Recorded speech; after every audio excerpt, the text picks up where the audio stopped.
Amém. Glória a Deus, né? Então, mais um domingo aqui, esperando alguma manifestação para dizer que está tudo bem.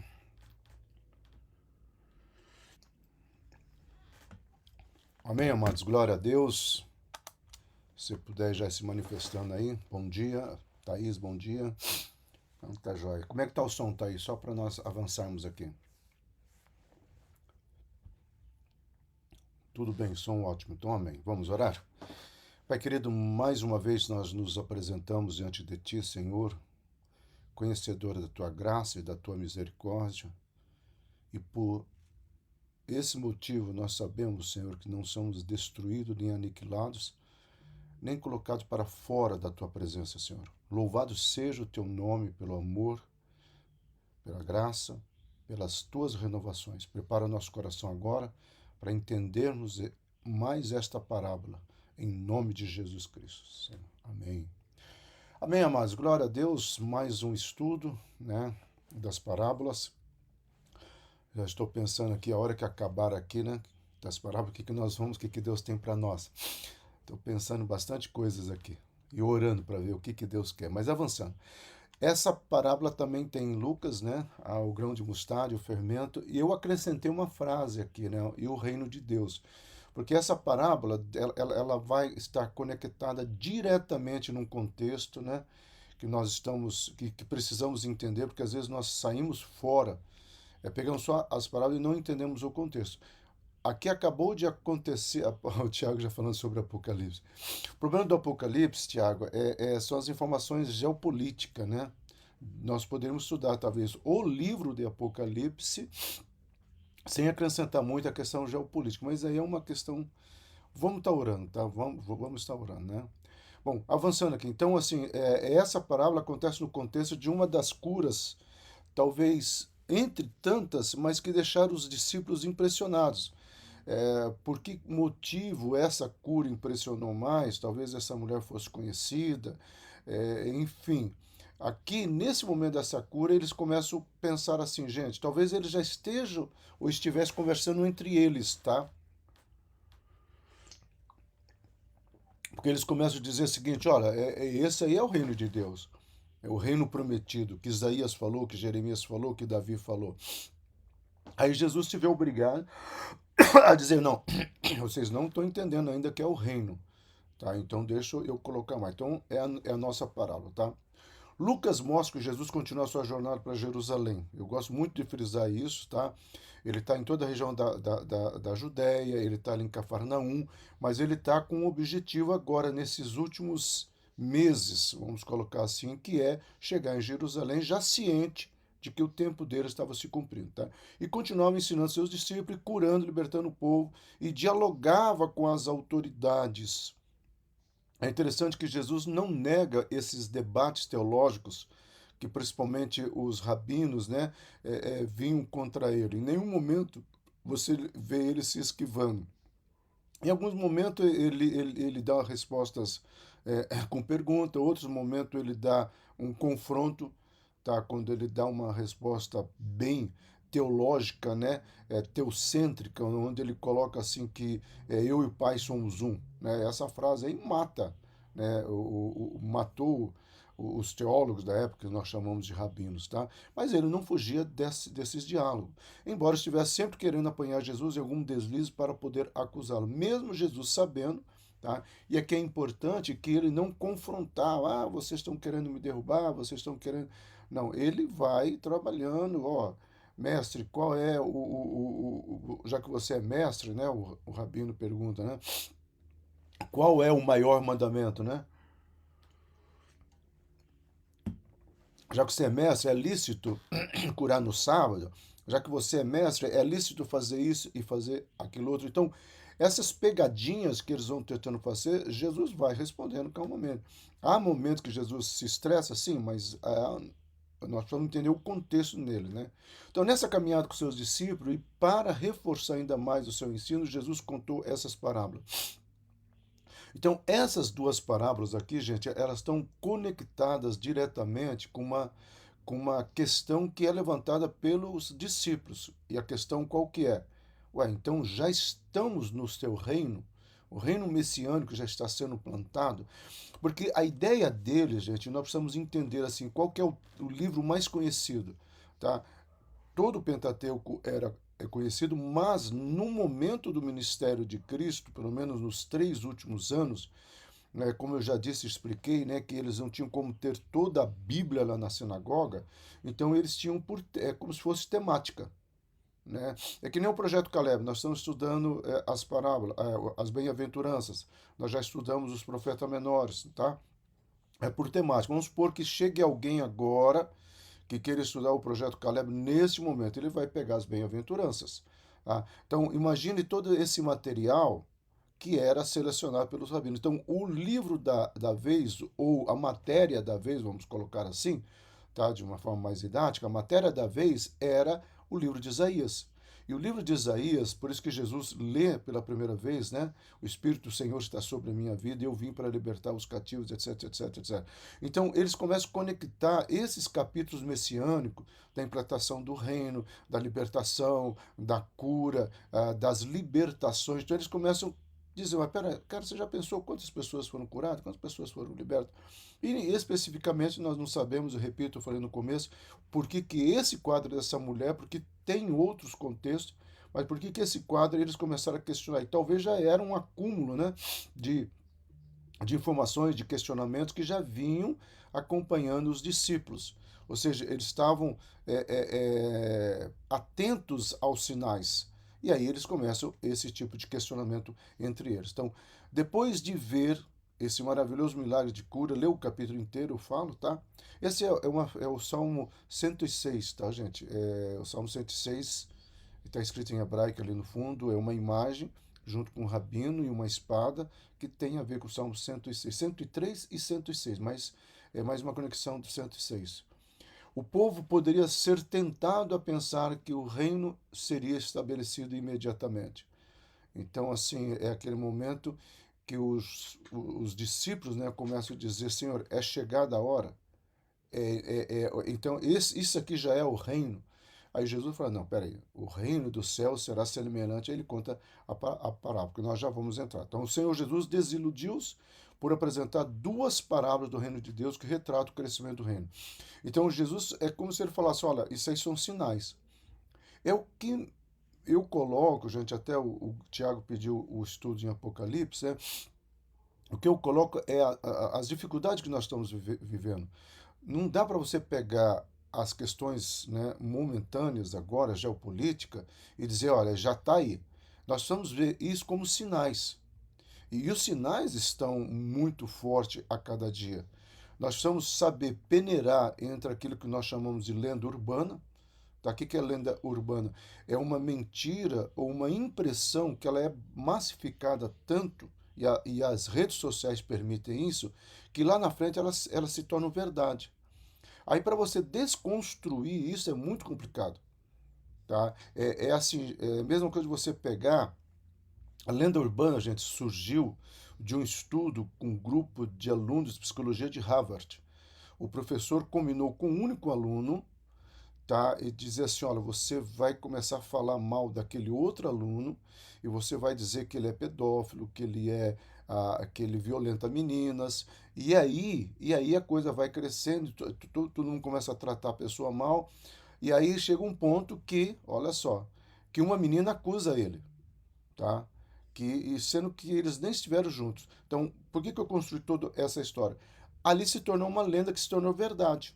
Então, é esse o problema que nós estamos entendendo dos pontos que nós estamos vivendo. É claro que tem muita questão da vacina, é claro que tem uma questão do Tratado de Rockefeller, feito lá em 49, 52, que chegará a um ponto que nós precisamos diminuir a massa populacional e etc, etc. Então, nós temos tudo isso aí, mas nós precisamos entender. Ainda não é chegado aí. Então, é isso que Jesus está fazendo aqui. Então, primeiramente, ele comparou o reino de Deus a um grão de mostarda, uma das menores sementes, né? Aí ele vai falar do grão de mostarda e do fermento, que nós já vamos entrar aqui. A segunda parábola comparou o reino de Deus ao fermento que uma mulher escondeu em 3 medidas de farinha, tá?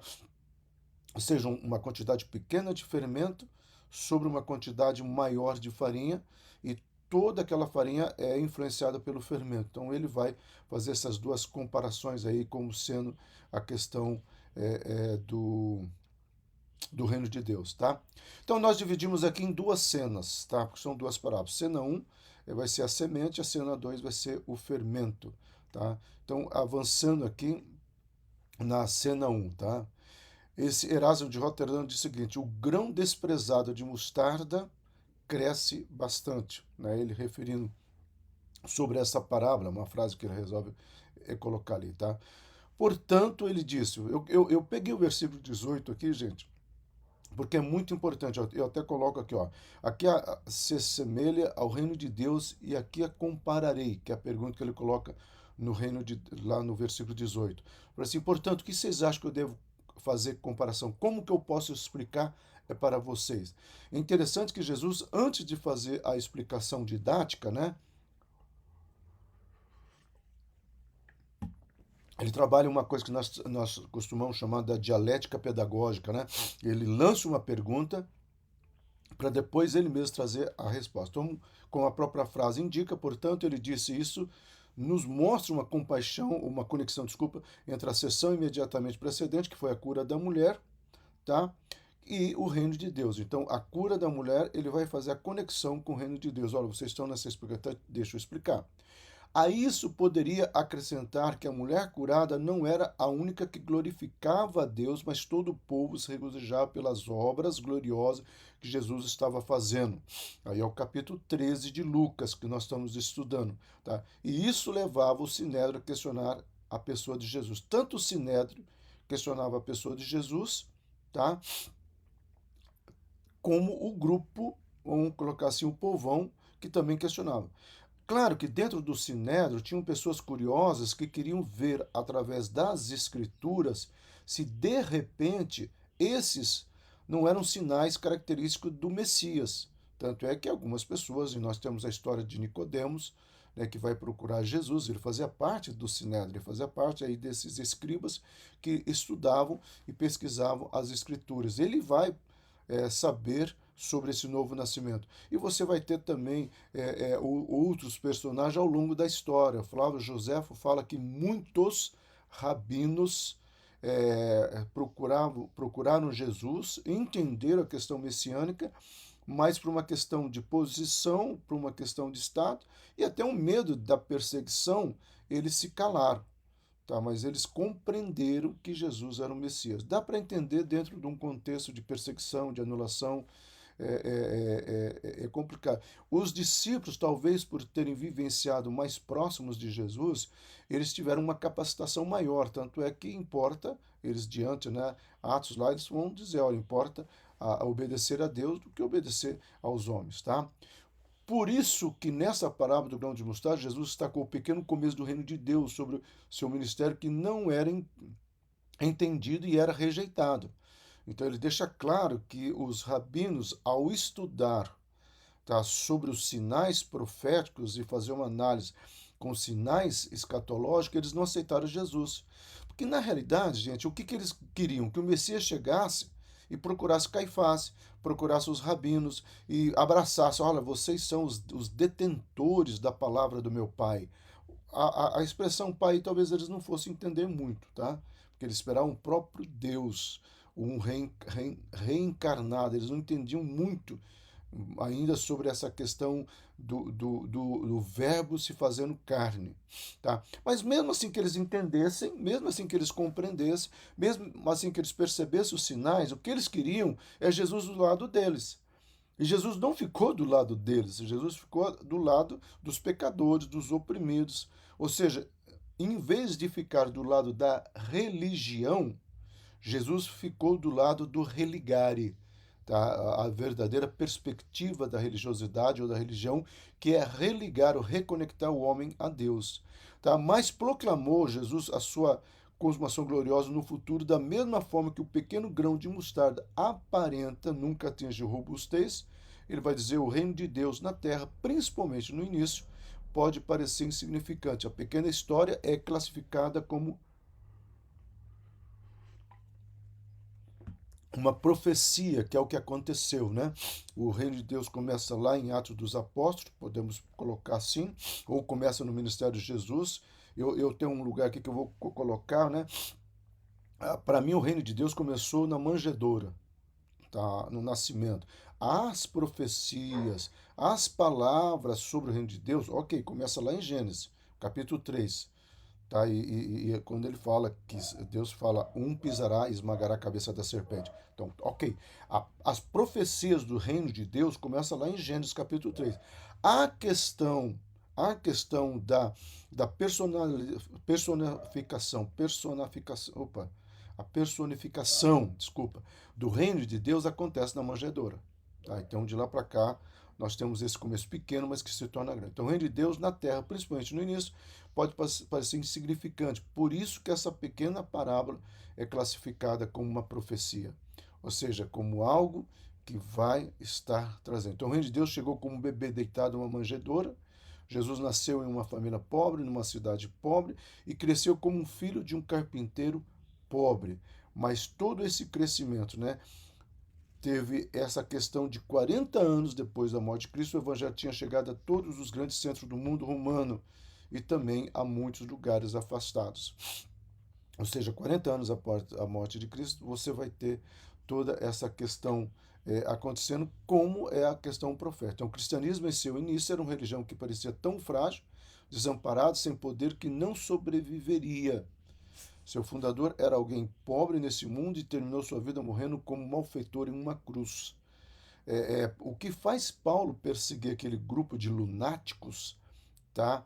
Era exatamente eles estarem adorando alguém que morreu e morreu morte de cruz.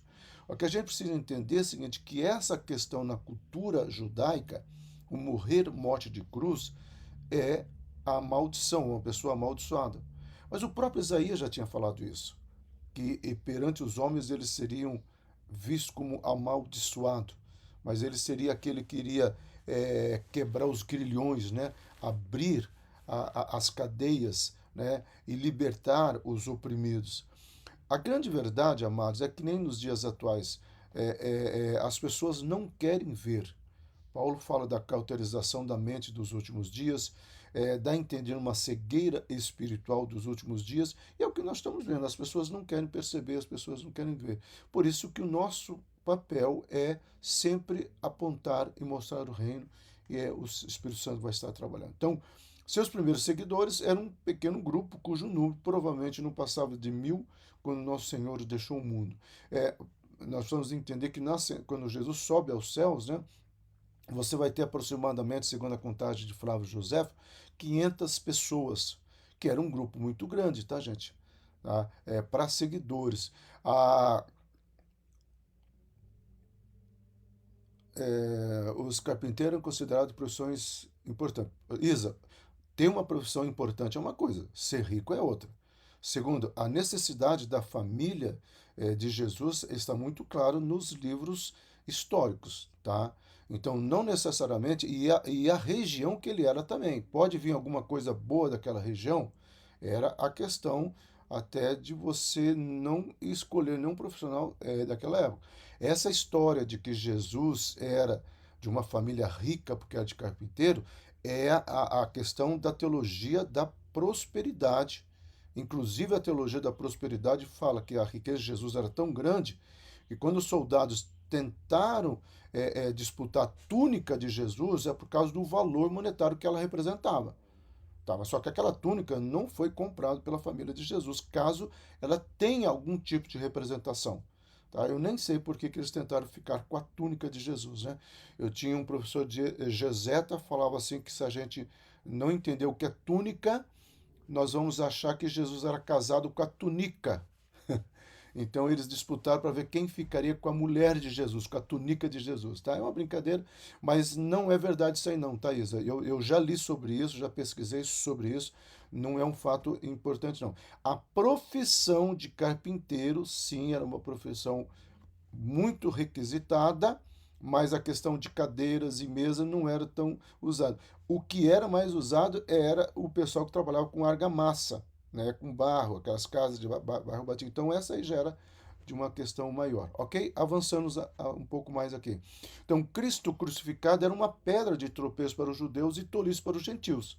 Essas duas questões aqui são levantadas. Tá? As primeiras movimentações do cristianismo trouxeram para o seu seguidor perseguição de todos os lados.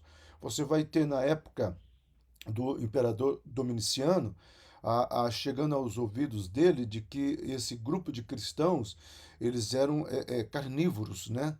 E aí eles também atacavam pessoas para roubar o sangue, né?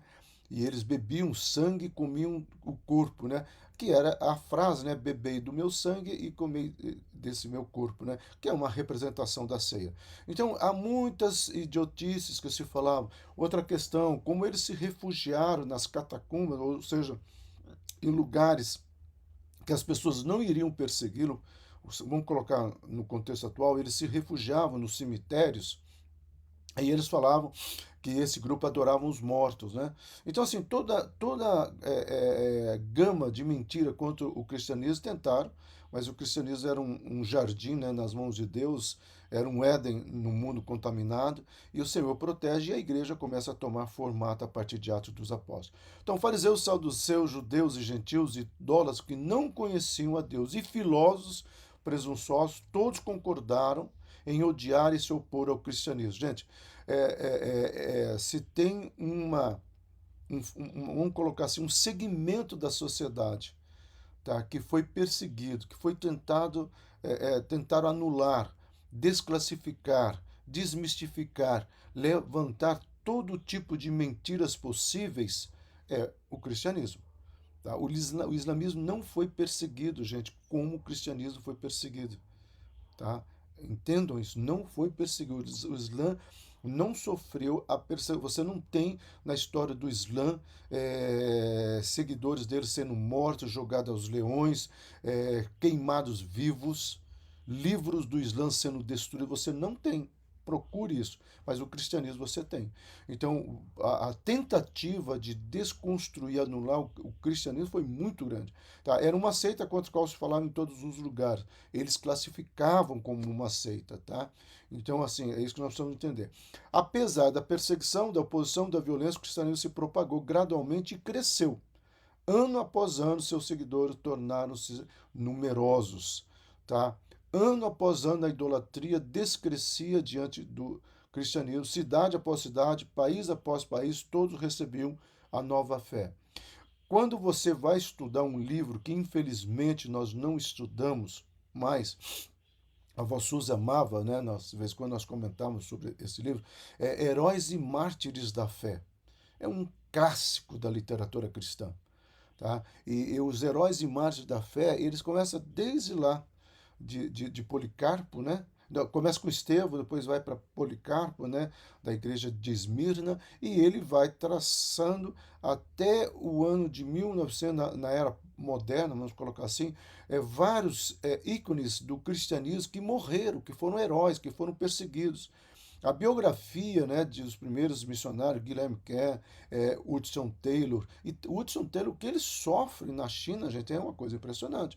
Mas foram homens que acreditaram e pagaram um preço pelo seu chamado, porque acreditaram na verdade do reino de Deus.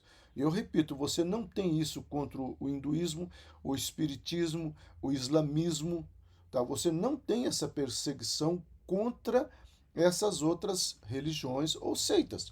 Mas o cristianismo sofreu, mas mesmo assim ele vai crescendo e vai tomando essa proporção que glória a Deus por isso hoje, né? Então a parábola do grão de mostarda, apesar de ser uma das melhores parábolas, é muito popular, tá? Este ensinamento de Jesus pode ser encontrado em Mateus, capítulo 3, Marcos, capítulo 4 e Lucas, capítulo 18, que nós estamos usando como referência Lucas, capítulo 3, versículos 8, versículos 19. Essa parábola que nos ensina a nunca desesperar de qualquer obra para Cristo, ainda que seu início tenha sido insignificante e frágil, tá? Por isso que eu sempre falo na igreja, não existe um ministério maior que o outro, um setor maior que o outro. A igreja é uma totalidade, assim como o corpo é uma totalidade formada por membros, tá? Você tem a igreja com seus departamentos, seus ministérios, as suas chamadas, igreja que tem chamada para trabalhar com a terceira idade, igreja que tem uma chamada social, uma igreja que faz obras missionárias, né? Todos esse movimento da igreja, ele é importante. Não existe um movimento maior ou melhor.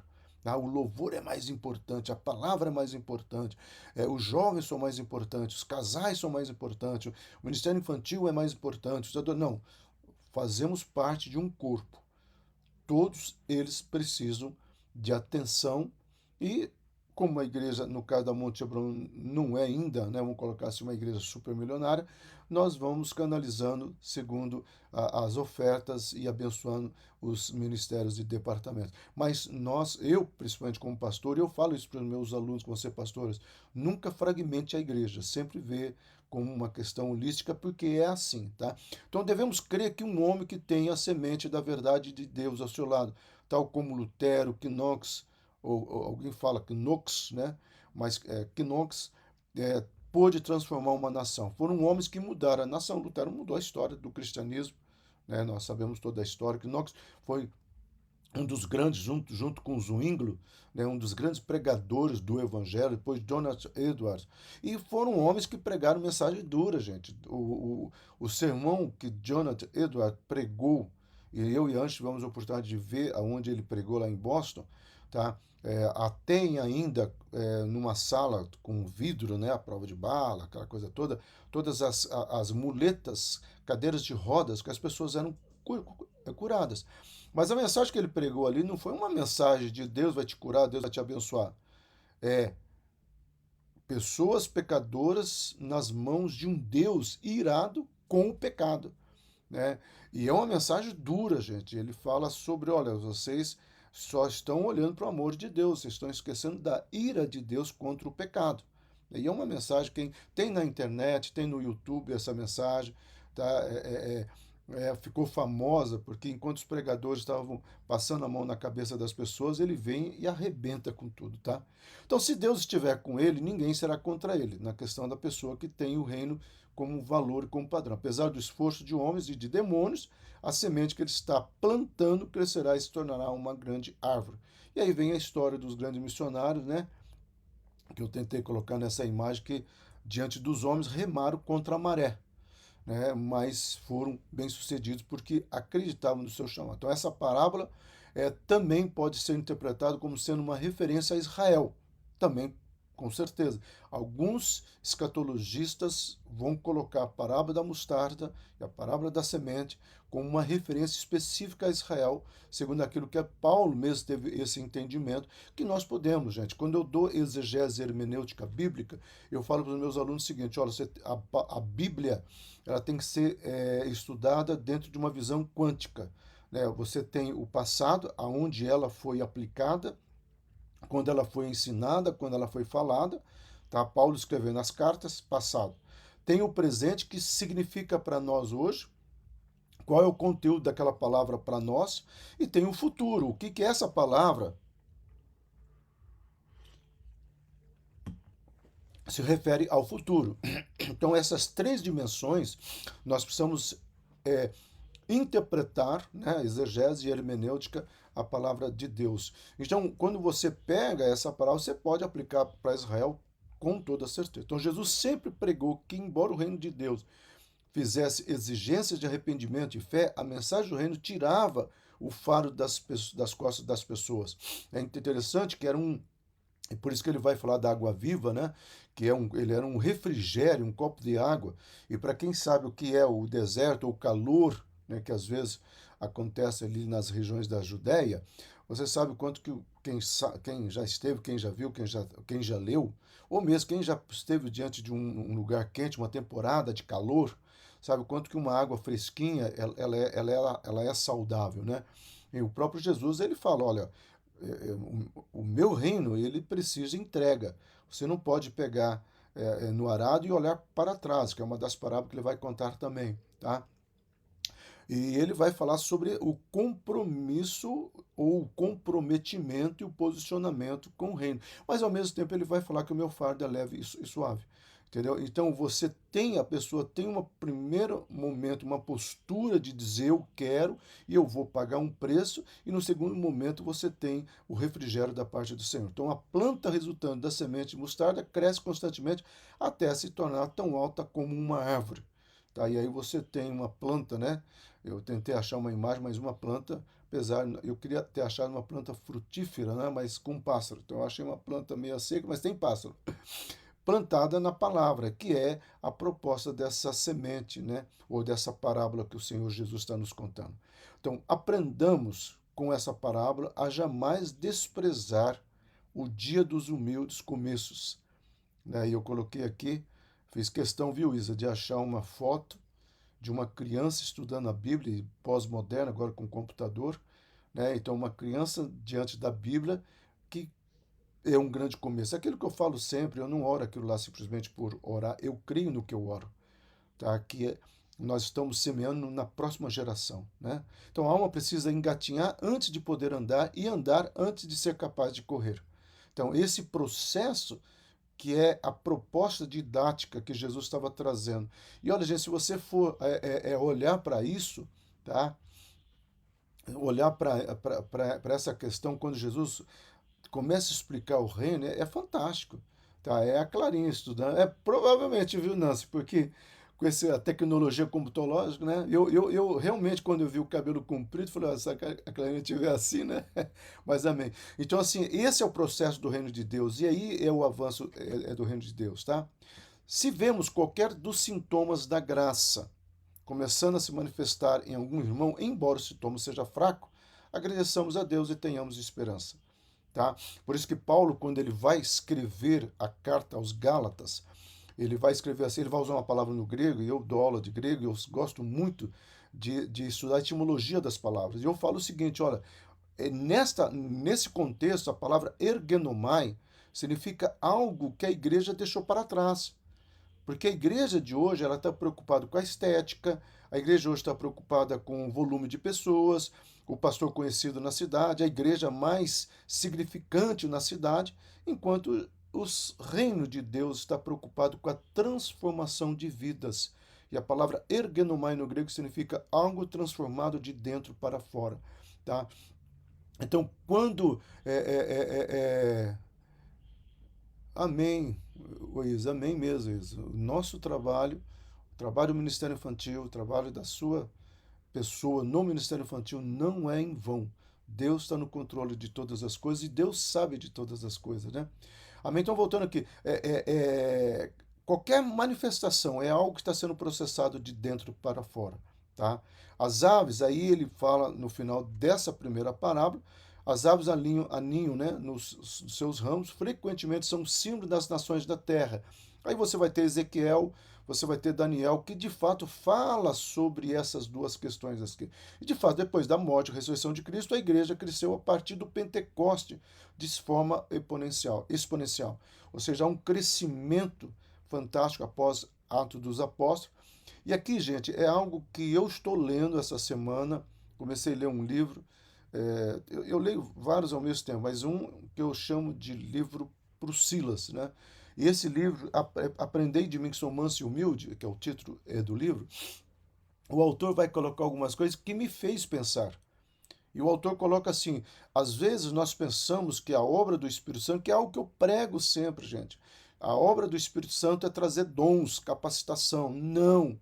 A obra do Espírito Santo é trazer mansidão e humildade aos nossos corações, tá?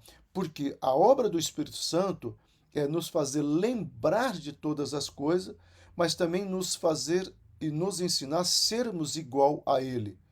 Quando Jesus fala para que eu e você, na oração sacerdotal, João 17, ele fala: olha, eu e o Pai somos um. E eu oro por vocês para que nós sejamos um. Então, quando ele fala esse um, e aí eu estava trabalhando esse texto no grego, no original, porque foi uma coisa que o autor me chamou a atenção, de fato, o que Jesus estava dizendo é que a igreja, eu e você, somos um nele, logo nós somos um com Deus. E aí você vai entender a percepção, apesar do hebraico, quando Davi ele vai falar de uma palavra profética sobre a vida dele, ele vai usar a palavra no hebraico dabar, palavra que traz a existência. Então, olha a profundidade, né, das conexões do Velho Testamento com o Novo Testamento e do Espírito Santo com Jesus, Jesus com o Pai, e o Pai com o Filho com o Espírito com a igreja, eu e você. Então, esse é o papel da igreja, transformar vidas e não criar impérios, né? Então, aos milhares, os corações iam se rendendo à mensagem do evangelho e com poucos anos o evangelho tinha chegado a todos os grandes centros do mundo romano. Então, todo mundo romano passa a ser conhecido, tá? É uma frase que eu estou repetindo, mas é importante isso, todo mundo romano conhecido, né? O coração, tá, daquela civilização passa a entender o evangelho. Desde aquele tempo, ele continua expandindo, ganhando pessoas de todas as raças e nações, tá? Por isso que você vai ter é, é, é, associações missionárias ou entidades missionárias se preocupando em enviar missionários para o Berziquistão, agora para os mongóis, né? Como nós temos o Zé Grilo, né? Que é o apelido do missionário, que esteve na Monte Hebron, inclusive, tá? Evangelizando esses povos afastados e até esquecidos, tá? É o evangelho chegando a todos esses lugares. Então, aqui nós temos a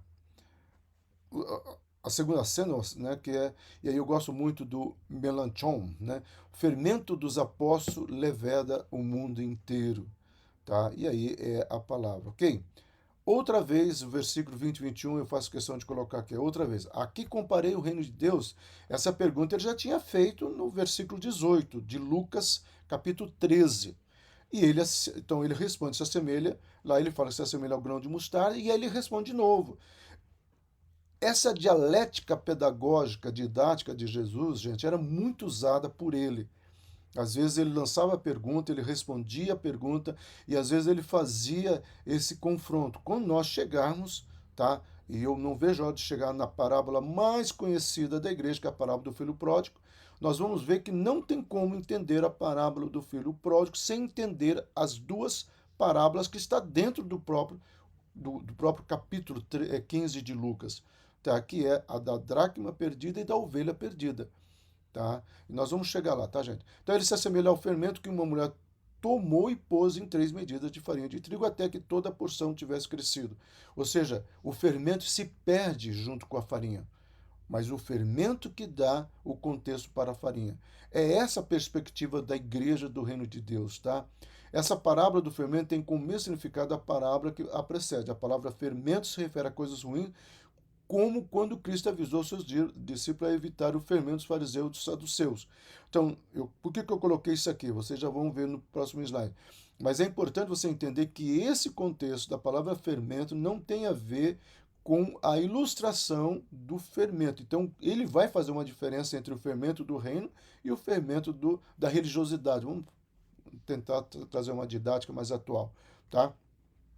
Então, veja só, se a parábola da semente da mostarda fala sobre a expansão externa do reino, a parábola do fermento fala sobre sua influência invasiva, secreta e interna. Então, a parábola do mostarda, né, do grão, é o crescimento, e a parábola do fermento é a transformação de dentro para fora. Então, aí não é um fermento dos saduceus, é um fermento do reino. E aí, isso nós precisamos entender para nós avançarmos aqui. Então, o fermento aqui não é usado no sentido negativo, como em outros contextos, Êxodo e 1 Coríntios, né, que Paulo vai falar, mas é usado para referir-se à sua influência rápida, silenciosa e eficaz. Então, o que nós temos aqui é um outro contexto, tá, do ensinamento da questão do fermento que o Senhor está colocando. Então, uma vez que a obra da graça se iniciou em coração, ela jamais permanecerá quieta.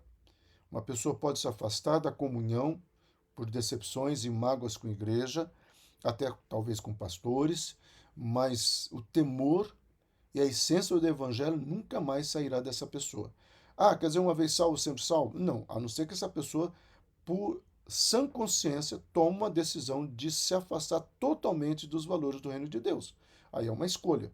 Tá? Então, pouco a pouco, influenciará a consciência dessa pessoa, as afeições, sentimentos, emoções, mente e vontade, até que todas as pessoas sejam afetadas pelo seu poder e ocorra uma completa transformação. Tá? Essa transformação que Jesus está falando, assim como um fermento contamina ou faz bem para 3 medidas de farinha, e aí não tem como você pegar o fermento, aquela farinha, e tentar tirar de volta o fermento.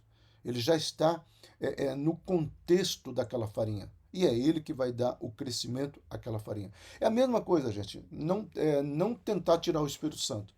Tá? Não entristeceis o Espírito Santo. Ele é uma conjugação, ele é o verbo, tá? Quem é estudante de grego já estudou, né? É aquele aorista perfeito, ou seja, não faça você algo que você mesmo conscientemente vai expulsar o Espírito Santo, tá? Então, perceba isso, amado, que o Senhor Jesus está falando quando a obra do reino começa numa pessoa, tá? A pessoa ela é transformada. O problema nosso é que a gente coloca tudo dentro da igreja. E é claro que a comunhão dos santos é importante. É claro que fazer parte do corpo de Cristo é fundamental, tá? Não tem crescimento fora dali, não tem ensinamento fora dali, tá? Porque às vezes você não lê a Bíblia durante a semana, você não ora. Aí na igreja, no culto, vamos chamar assim, no culto, na comunhão com os santos, você tem aquele momento que eles passam, inclusive para ser desafiado, tá? Só que não é fazer daquilo uma religiosidade no sentido, se eu não for lá, tá tudo azarado. Não. Eu vou lá porque eu não sou azarado, porque eu sou abençoado. E porque eu sou abençoado, eu quero estar lá.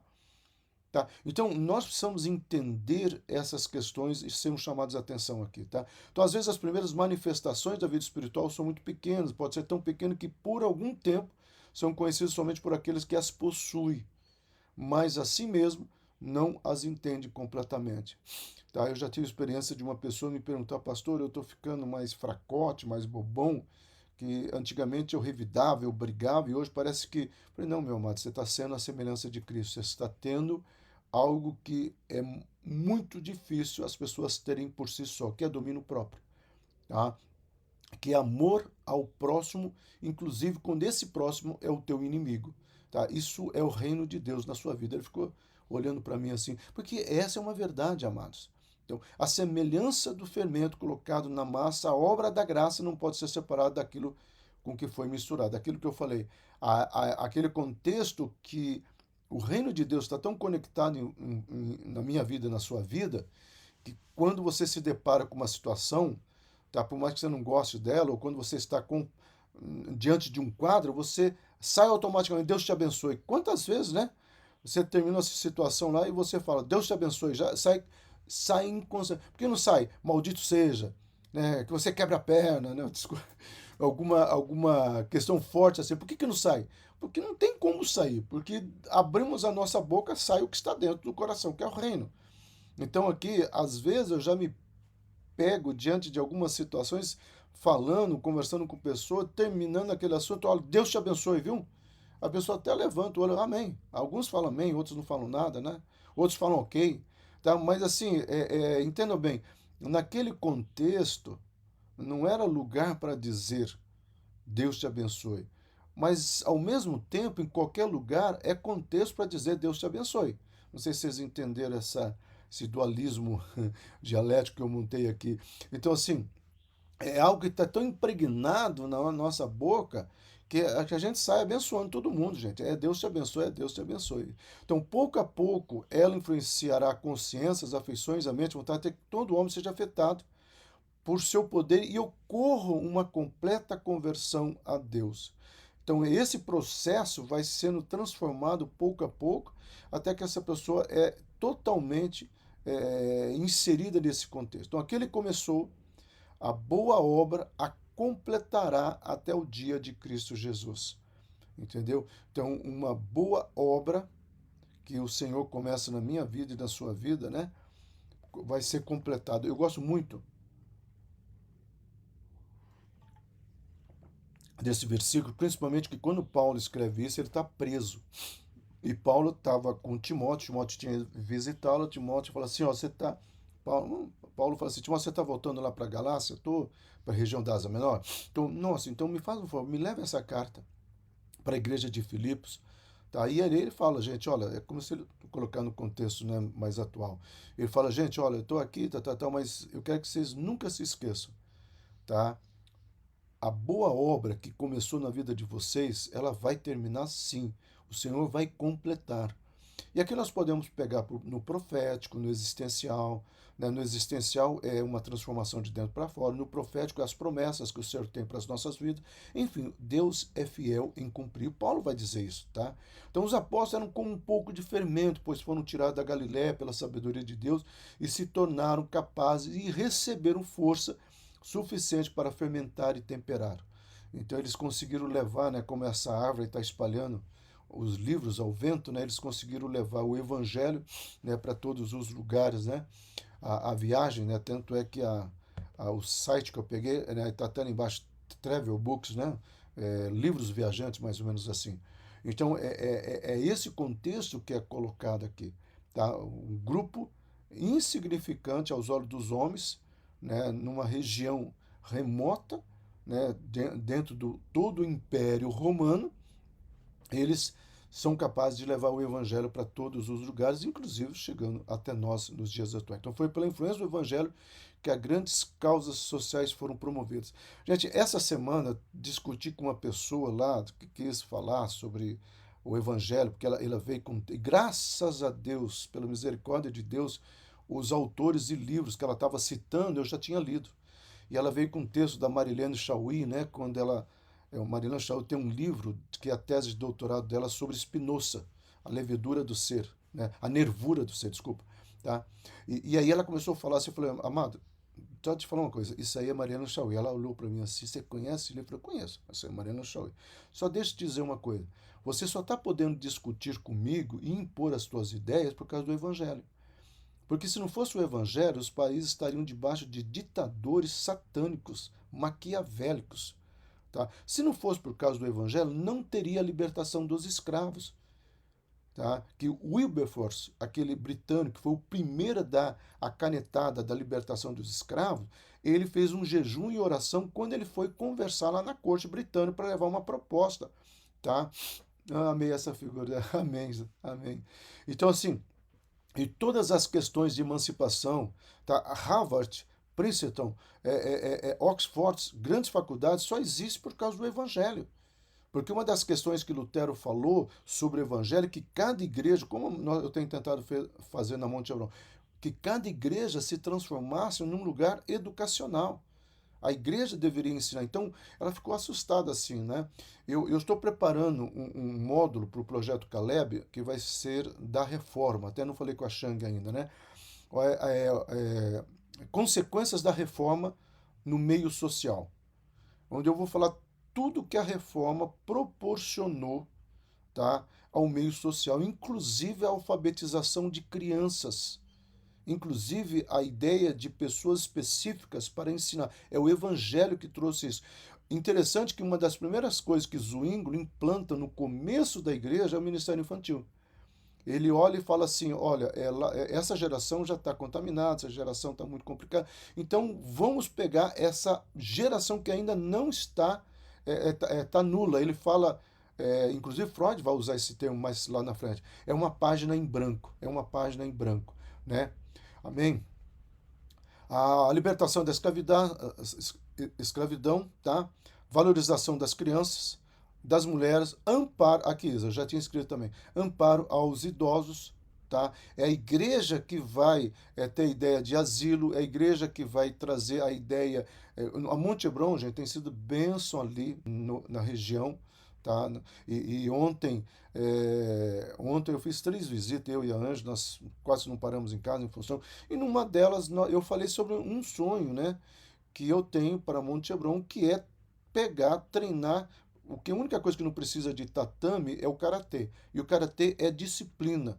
Então, treinar crianças, eu estava conversando, já tenho conversado, inclusive, com o posto de saúde para fazer esse tipo de treinamento didático, pedagógico, lúdico, com determinadas crianças, tá? E onde nós vamos trabalhar princípios, tá ok? Claro que os pais têm perguntado da igreja, perguntado o horário de culto. Amado, é assim que o reino se propaga, tá? Continuando. O alívio à pobreza, a valorização do conhecimento, foi a igreja que fez. Interessante que não haveria estudo, não haveria conhecimento sem o evangelho. Então, quando essa pessoa estava discutindo comigo, foi na sexta-feira, estava discutindo comigo, eu falei para ela assim, ó, Tudo isso que você está fazendo, você só está fazendo por causa do evangelho, que você está criticando, que é castrador. Porque a Marilene Chaú tem um termo que ela fala assim, que a religião é uma castração psíquica social. E eu falei para ela, não é, a Marilene Chaú se enganou aí, tá? E das belas artes, promoções de crescimento. Gente, né, nesse módulo, se a Shang me permitir, que eu vou fazer sobre os efeitos, né, do protestantismo, né, da reforma nas obras sociais, tá? É impressionante como que a arte também ela é patrocinada por esse movimento que acontece pós Lutero, a emancipação das artes, tá? Então, o crescimento econômico, social da sociedade. Então, é muito interessante. Nós vamos ver isso aí com calma, tá? Então, o propósito do crente não é só chegar ao céu quando morrer, mas ser um instrumento nas mãos de Deus para alcançar outros em todos os lugares e submeter todo o pensamento à harmonia com a vontade de Cristo. Então, é eu e você entendermos que há um propósito. Há um propósito por Deus diante de todas as coisas. Então, assim, a palavra do fermento tem o objetivo de nos mostrar o progresso do evangelho no coração de um crente, tá? Esse progresso. A atividade inicial da obra da graça divina em um pecador geralmente significante assemelha-se ao misturar o fermento em uma massa de farinha, tá? O fermento ou levedura era misturado com a farinha para produzir a massa, ok? Nós já falamos sobre o sentido das ambas parábolas, as duas é que o reino é poderoso pelo qual todos anseiam e poder resultar em um único praticante, impercebível, como foi no caso de Jesus e os discípulos. Então é apenas uma questão pequena que o reino começa, mas ele faz toda uma diferença. Na parábola do grão de mostarda do fermento, cabe notar que se evidencia nitidamente uma correlação. Qual que é a correlação que nós temos aqui? Assim como o pequeno grão de mostarda lançado ao solo cresce até alcançar grandes proporções, tá? É que nessa menina soprando as palavras, né? Que é a imagem que eu tentei pegar, são pequenas palavras que é levada ao vento e atinge nações. Assim também a pequena quantidade de fermento, quando misturada a grande massa de farinha, transforma toda a massa em uma grande levedura. E aquilo que eu repito, não dá mais para tirar, aí no caso, o fermento da massa, faz parte. Naquele momento que toda a sociedade ela foi transformada e não dá mais para retirar aquilo que o evangelho fez. Isso é muito importante, tá? Então, de acordo com a palavra do grão de mostarda, que era pequeno, torna-se grande por meio da sua força e de crescimento. Já na palavra do fermento, substância inerente ao levedo transforma por sua força da fermentação. Uma, a força do crescimento e a força da transformação. É uma coisa bacana, né? Daria para fazer uma palestra, a força da transformação e a força do crescimento. São duas coisas aqui. Então, enquanto, pois, a primeira palavra mostra que o reino de Deus, apesar do minúsculo início, se torna grande, interior abrange todas as nações, tá? A segunda revela que, não obstante, como é extremamente fraco, o reino de Deus possui um mundo humano, uma força de configuração e transformação. Então, uma nova configuração é proposta a partir da parábola, das duas, do reino de Deus. Então, de acordo com a parábola do grão de mostarda, o reino de Deus é fundado na humanidade em si. Então, o reino de Deus começa sendo lançada à humanidade, vamos colocar assim. E a parábola, tá, do fermento situa-se no coração do homem, né? Então você, para quem não percebeu, né? O coração está aqui, a menina olhando, o balanço, o coração está sozinho, aqui já está junto, ou seja, já há uma harmonia. Tentei pegar uma imagem que pudesse conectar isso aí. Então, para nós encerrarmos, então William Barclay, que é um autor que eu gosto muito, muito mesmo, ele vai colocar algumas questões aqui. Então ele resume o que nós já falamos, tá? O reino de Deus começa de forma pequena, como a menor das sementes. Segundo, ele vai colocar o seguinte: o reino de Deus trabalha sem serviço, de forma silenciosa, como o fermento age na massa. Você não vê o fermento ali, bum, bum, bum, fazendo qualquer tipo de barulho, fazendo a massa crescer. Ele simplesmente faz a massa crescer. Terceiro, o reino de Deus trabalha de dentro para fora. Nós frisamos muito isso nesse estudo, né? A massa não pode crescer a não ser que o fermento nela opere esse crescimento. Então a massa por si só não cresce. Quem vai operar? E por último, gente, o reino de Deus provém de fora. A massa não tem poder de mudar a si mesma, tampouco o temos de nós. Então, Isso aqui é muito importante, o 4, e se tivéssemos tempo, nós faríamos um tópico só sobre esse 4. Acho que o Márcio, né, vai fazer a próxima palestra, parece que ele já está com uma coisa nova, falei com a Xami, e é mais ou menos isso aqui que é a linha de pensamento minha e do Márcio, né? As pessoas tentam mudar o evangelho para produzir um efeito. É a estética querendo sobrepor a essência. Isso é muito sério, meu amado. Ok, meus queridos, acabamos o aulão de hoje. Continuaremos domingo que vem com as parábolas, tá? É, divulguem quando você receber aquele identificador do YouTube que a pastora manda daqui a pouquinho. Mande para pessoas, mande para outras pessoas. Nós precisamos. Não estou preocupado em ter grandes seguidores, mas eu estou preocupado em ter pessoas interagindo com a palavra de Deus. Essa é a proposta do aulão. Colocando aqui, nós vamos estar estudando nessa terça-feira, continuamos a parábola, nós vamos estudar sobre. Nós estudamos sobre a humildade, sobre chorar, e agora nós vamos estudar sobre os mansos, né? A mansidão é algo muito interessante. Relembrando que nós estamos na semana de jejum e oração, você está recebendo todos os dias as orações, tá? Vamos até o dia 6 de agosto, se eu não me engano, o dia 7. Eu sei que o dia 7 nós temos a nossa ceia e nós teremos culto apenas pela manhã, não teremos culto à noite. Então, eu tenho que frisar para todo mundo entender isso, para ninguém aparecer lá, pastor, a igreja está fechada, né? Não vai ter culto à noite. Amém? Que Deus esteja nos abençoando, que Deus esteja trazendo à existência, né, a sua palavra sobre nós e que a sua palavra seja verdade, né, e que essa palavra possa também produzir em nós aquilo que o Senhor propõe a produzir, amado. Que o Senhor possa nos confirmar algo que é do seu reino e que é dos seus valores para nós, amém? Ah, nós continuamos hoje, tá? E estaremos pregando sobre a questão dos salmos e nesse salmo nós vamos estar trabalhando as verdades do reino de Deus. Amém? Encerrando aqui.